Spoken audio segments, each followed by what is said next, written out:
warahmatullahi wabarakatuh. Baik, halo semuanya. Perkenalkan, nama saya Arif Rahman Hakim dengan NIM 1123098. Saya merupakan mahasiswa dari Universitas Islam Negeri CM Jamil Jamil Bukit Tinggi. Pada kesempatan kali ini, untuk memenuhi tugas dari mata perkuliahan Hukum Acara Peradilan Agama, saya akan mencoba mereview Undang-Undang Nomor 1 Tahun 1974, yaitu tentang perkawinan.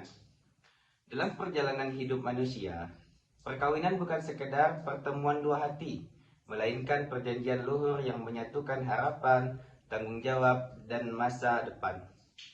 Undang-Undang Nomor 1 Tahun 1974 tentang perkawinan hadir sebagai penjaga nilai itu, mengatur, melindungi, sekaligus mengarahkan agar ikatan suci ini tetap berada dalam koridor keadilan dan kemanusiaan. Dalam pasal 1, membuka dengan makna yang dalam bahwa perkawinan adalah ikatan lahir dan batin antara seorang pria dan seorang wanita sebagai suami istri, dengan tujuan membentuk keluarga yang bahagia dan kekal berdasarkan ketuhanan yang Maha Esa. Di sini, hukum tidak hanya berbicara tentang hubungan formal, tetapi juga menyentuh sisi spiritual manusia. Dalam pasal 2 menegaskan bahwa sahnya perkawinan bergantung pada hukum masing-masing agama dan kepercayaan. Ini menunjukkan bagaimana negara menghormati nilai religius yang hidup di tengah masyarakat. Namun, pencatatan perkawinan tetap diwajibkan sebagai bentuk dari kepastian hukum. Pasal 3 hingga pasal 5 mengatur prinsip monogami sebagai asas utama, meskipun dalam kondisi tertentu masih membuka ruang poligami dengan syarat yang ketat, seperti adanya izin pengadilan dan persetujuan pihak yang terkait.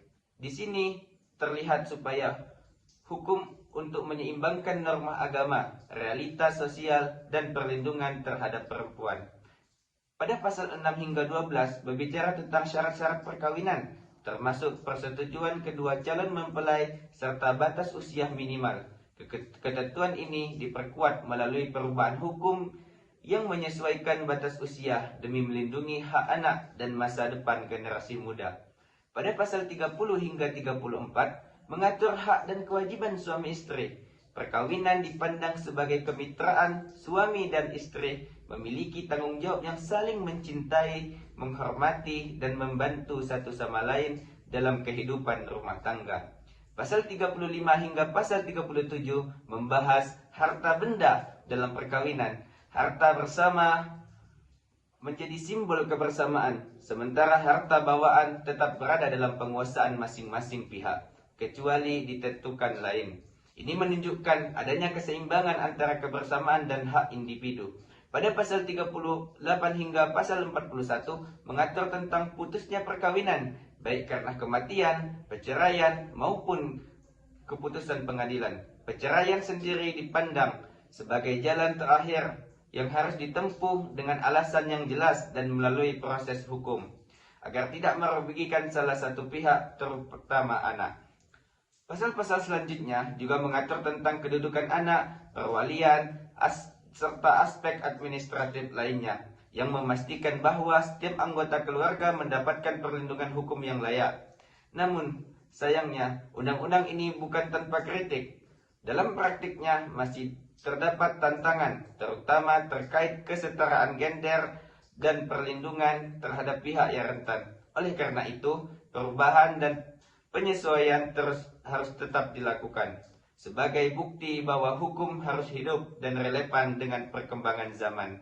Pada akhirnya, Undang-Undang Nomor 1 Tahun 1974 bukan hanya sekedar sekumpulan pasal, ia adalah refleksi nilai, harapan, dan cita-cita tentang bagaimana sebuah keluarga seharusnya dibangun dengan cinta, tanggung jawab, dan keadilan. Karena di balik setiap pasal ada kehidupan yang dijaga, dan di balik setiap aturan ada harapan agar cinta yang tidak hanya indah tetapi juga terlindungi.